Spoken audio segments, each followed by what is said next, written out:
Live from Greenville, South Carolina, you're listening to LPR, Love Public Radio. I'm your host, Bradford Love, here to bring you today's show.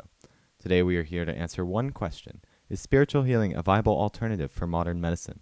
Now, if you haven't heard of spiritual healing, don't worry. You'll soon have answers for all of your questions. Today's program will be broken up into 4 acts, so without further ado, sit back, relax, and enjoy the show.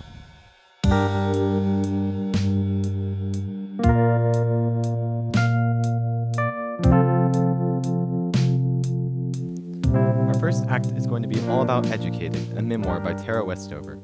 For those of you who haven't read the book, here's a brief summary. Tara spent her childhood with her family in the mountains of Idaho. Tara, along with her sister and 5 brothers, was completely isolated from the rest of society. Her father believed that organizations, such as the government and hospitals, went against his Mormon beliefs.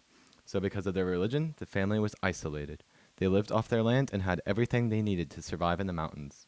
As a child, Tara never left the mountain, even to go to school, as she was homeschooled by her mother. However, this style of education wasn't perfect. Tara's mother would often give her children textbooks and told them only to read the books if they felt like it. Just like how Tara's parents had nonconformist views on education, they also had non-traditional beliefs about medicine. Both of Tara's parents strictly opposed modern medicine. Tara's mother learned how to make herbal remedies for any pain and became an expert in spiritual healing. Throughout the book, Tara's family suffered from some very serious injuries. One day, her father was at his junkyard by himself when a fuel tank from a junk car exploded. The tank was just feet away from her father. He was severely harmed. In the words of Tara, the lower half of his face liquefied. Fire consumed plastic, then skin, then muscle. The same process was repeated with his fingers. I can remember what I thought, which was, he has no skin. Tara's father suffered extreme burns and mutilations from this explosion. And how was he treated? With ice cubes and herbal remedies his wife prepared. She wanted to take him to the emergency room, but he choked out that he would rather die than go to a hospital. While Tara's father miraculously survives the accident, his face is now scarred for life.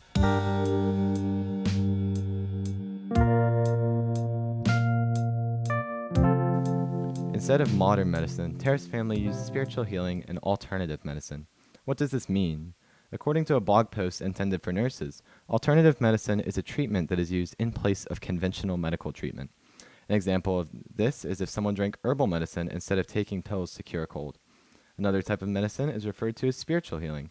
People who practice spiritual healing believe that prayer should be used to treat illnesses in the place of medicine. Tara's family used alternative medicine, but with religious beliefs. They believed that taking traditional medicine was against their faith.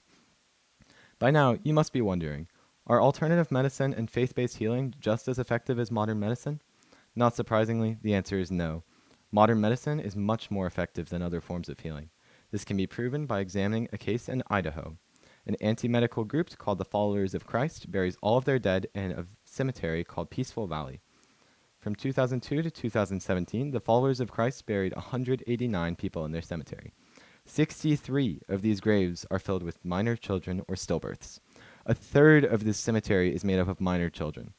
Compare this with the number of deaths in all of Idaho. Minors only made up 3% of Idaho's deaths during this period.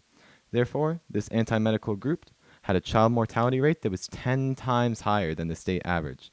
Had this group treated their children with medicine, many more children would have survived. Another example from the same religious group comes from a 43-year-old man who was raised in a Followers of Christ community, but has since lost his faith. Brian Hoyt recounted a story about his childhood for a Guardian article. When he was 12, he broke 2 bones in his foot from a wrestling match. Instead of being rushed to a hospital and given a cast, his family rubbed the area with rancid olive oil and told him to swig on some wine. His family told him to walk the broken bones off. Every time he tried to walk, he was in intense pain and blacked out. Due to this traumatic experience, Brian Hoyt left the Followers of Christ and dedicated his life to preventing this from happening to other children. Religious exemptions from medical treatment are very relevant today in the context of COVID vaccinations. As you can see on this chart from a recent survey, 13% of Americans believe that vaccinations against COVID are against their religious beliefs. This makes up a large portion of the unvaccinated population. 30% say that they plan to ask for a religious exemption from getting vaccinated. However, many vaccinated Americans do not support this. According to the Washington Post, 59% of Americans surveyed believe that too many people are being exempted from getting the vaccine.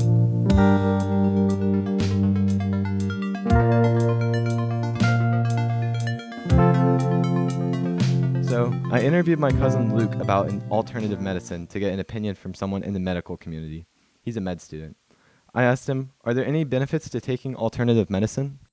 I think there's benefits with some form. Like there's always at least like there's at least a placebo benefit with every type of like alternative medicine. And um I think to like dissuade people, I mean, I probably would discourage a lot of patients from just doing only alternative medicine, but if they're using alternative medicine and uh like real medicine, then I don't have any problem with it.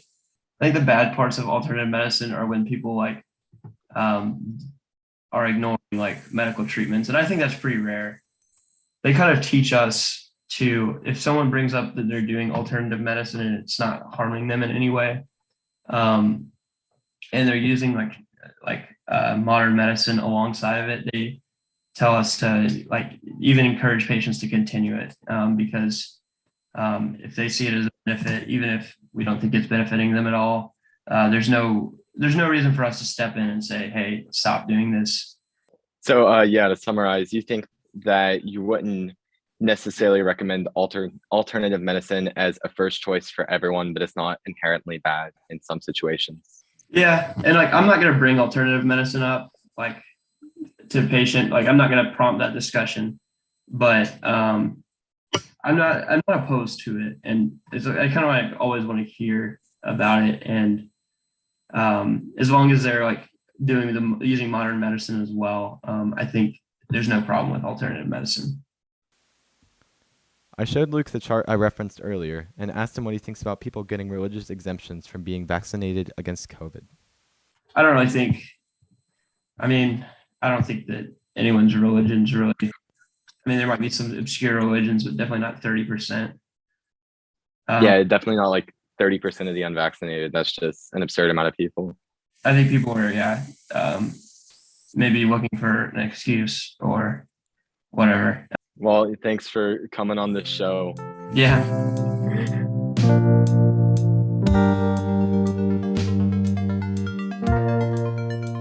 Now, after all this research, we can answer the question posed at the start of the show. Is spiritual healing a viable alternative for modern medicine? I believe that spiritual healing is not as effective as modern medicine, as sufficient research has been done to analyze the effectiveness of spiritual healing. Remember the community in Idaho with the high child mortality rates? Without modern medicine, parents are endangering their children. So should parents be allowed to do this to their kids? In some states, they can. According to a medical journal, parents in Arkansas cannot be charged with murder if their child dies due to withholding medical treatment on religious grounds. While it is technically legal, I think it is immoral for parents to force spiritual healing onto their children.